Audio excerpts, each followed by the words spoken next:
Road వదలలే, కంకర్ వదలలే, రాష్ట్రాన్ని మొత్తం గుల్ల చేసి ఇవాళ దోపిడీకి పాల్పడి ఈ మున్సిపల్ ఎన్నికల్లో ఓట్లు అడుగుతామని వస్తారు. అందుకే ఇవాళ మిత్రులారా, మున్సిపల్ ఎన్నికలు ముఖ్యమంత్రిని కాదు మున్సిపల్ మంత్రిని కూడా నేనే.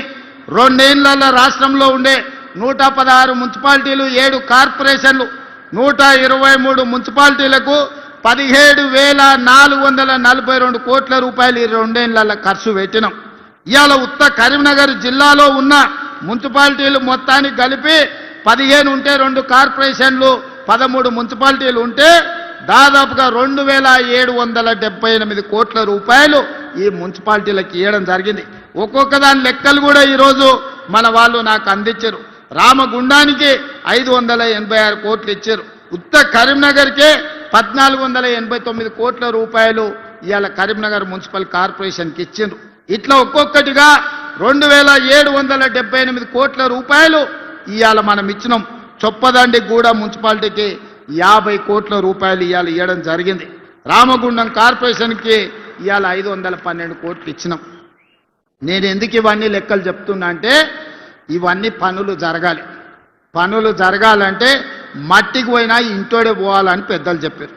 మీ సందులో ఉండే కౌన్సిలరు, మీ కార్పొరేటరు ఎమ్మెల్యేతోనో మంత్రులతోనో కలిసి పని చేయించుకోకపోతే మీ పనులు అక్కడనే ఉంటాయి. రేపు ఈ విడత కాదు, 2వ విడత ఏప్రిల్లో మళ్ళా ఇందిరమ్మ ఇండ్లు ఇచ్చేది ఉన్నది. పేదోళ్ళు ఇండ్లు కట్టుకోవాలంటే మీ కౌన్సిలర్ మంత్రి దగ్గరకు పోయి కూర్చొని ఇల్లు మంజూరు చేయించుకొని రావాలి. ఎమ్మెల్యేతోని పని చేయించుకోలేనోడు, మంత్రులతోని పని చేయించుకోలేనోడు ఇవాళ కష్టమవుతుంది అభివృద్ధికి. అందుకే డాక్టర్ సంజయ్ గారు జగిత్యాల మున్సిపాలిటీని అభివృద్ధి చేయాలని ఇవాళ కాగితాలు తీసుకొచ్చి ఇచ్చాడు. జగిత్యాల పట్టణంలో మెయిన్ రోడ్డును మొత్తం విస్తరిస్తామనేది ఈరోజు అడిగినరు. తప్పకుండా జగిత్యాల మున్సిపాలిటీలో రోడ్డును విస్తరించే పని చేస్తాం. వాలంటరీ ల్యాండ్ ఈరోజు జగిత్యాల నియోజకవర్గంలో యంగ్ ఇండియా ఇంటిగ్రేటెడ్ స్కూల్కి అడిగిండు. తప్పకుండా వాటిని అమలు చేసే పని చేస్తాం. మేడ్పల్లి సత్యం 2 పేజీల కాగితాలు తెచ్చి ఇచ్చిండు మీ చొప్పదండి కోసం.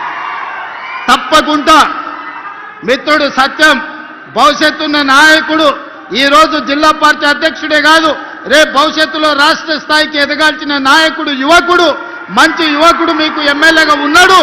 తప్పకుండా యువకులను ప్రోత్సహించి చొప్పదండిని అభివృద్ధి చేసే బాధ్యత నాది.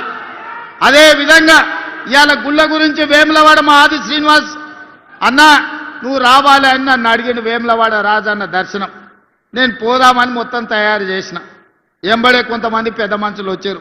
అన్న వేములవాడ పోయిన వాళ్ళకి ఎవరికి పదవి ఉండలేదు, పోయి వచ్చినాక పదవి పోతుందని వచ్చి నాకు చెవులో చెప్పారు. నాకు అర్థం కాలే. అయ్యా నేను పోతున్నది హరిహర మహాదేవుని దగ్గరికి, శివయ్య దగ్గరికి నేను పోతే వచ్చిన సమస్య ఏంది, అదెట్లనో చూద్దాం.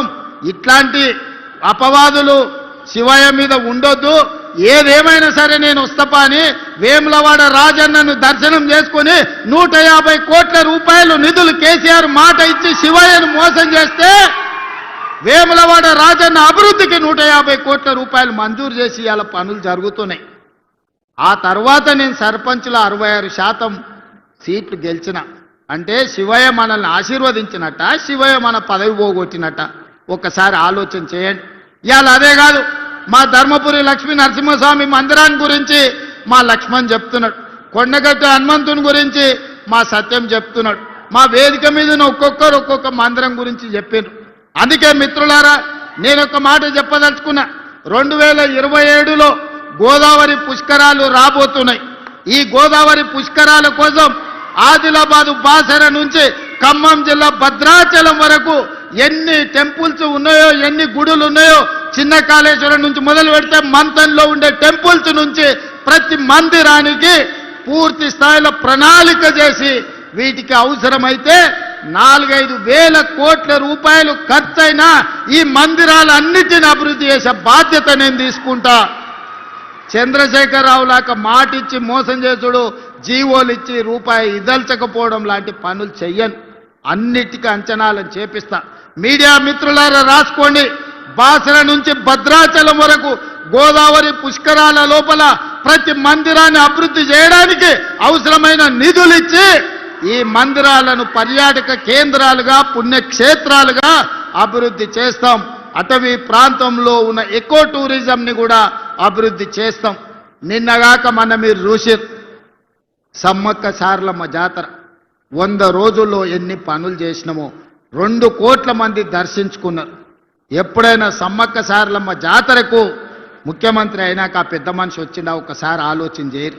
ఇంటికి పోయి మా సురేఖమ్మ మా సీతక్క పోయి ఆహ్వాన పత్రిక ఇచ్చింది. సరే ఆయన రాలేదు అనుకుందాం, కనీసం ఆ పిల్లలకని ఏమైందా? సోమరిపోతులా దున్నపోతులా? సమ్మక్క సారలమ్మని దర్శించుకోవడానికి నామోష చెట్టంతా పెరిగిండు అల్లుడు.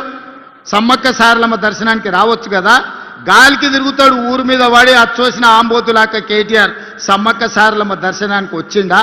అంటే వేములవాడ రాజన్న అయినా సరే సమ్మక్క సారలమ్మ అయినా సరే ఇవన్నీ పేదోళ్ళ దేవుళ్ళు. పేదోళ్ళ దేవుళ్ళని దర్శనం చేసుకుంటే అదో నామోషి అనుకొని మన దగ్గరకు వస్తలేదు. అందుకే ఇవాళ పేదలు గొలుచుకునే దేవుళ్ళు ఏవైతున్నాయో పేదల కోసం ఈ దేవుళ్ళని అభివృద్ధి చేసే బాధ్యత మన ప్రభుత్వం తీసుకుంటుంది. ఎవరు ఎన్ని శాపనార్థాలు పెట్టినా పిల్లి శాపనార్థాలకు ఉట్టి తెగిపడదు. ఉట్టి మీద పాలుంటే పిల్లి కింద కూర్చొని శాపనార్థాలు పెడతాంటే ఆ ఉట్టి తెగిపడిపోను, ఆ కుండ వలిగిపోను అని. అట్లనే ఇవాళ బీఆర్ఎస్ వాళ్ళు పిల్లి శాపనార్థాలు పెడుతురు. ఈ ప్రభుత్వం పడిపోతుంది, రేవంత్ రెడ్డి అయిపోతాడని. ఎక్కడికి అని 8 ఏళ్ళు ఉంటుంది మా ప్రభుత్వం. 8 ఏళ్ళు తెలంగాణ రాష్ట్రాన్ని దేశానికి నెంబర్ 1 రాష్ట్రంగా, దేశంలోనే అత్యధిక ఉద్యోగాలు, అత్యధిక అభివృద్ధి, అత్యధిక సంక్షేమ పథకాలు చేసి దేశంలోనే నెంబర్ 1 రాష్ట్రంగా తెలంగాణ రాష్ట్రాన్ని అభివృద్ధి చేసే బాధ్యత మేమందరం తీసుకుంటాం. అదేవిధంగా కరీంనగర్లో పెద్ద సమస్య డంప్ యార్డ్ నాకు తెలుసు. అందుకే కరీంనగర్కి ఈనాడు ఔటర్ రింగ్ రోడ్డు లేదు.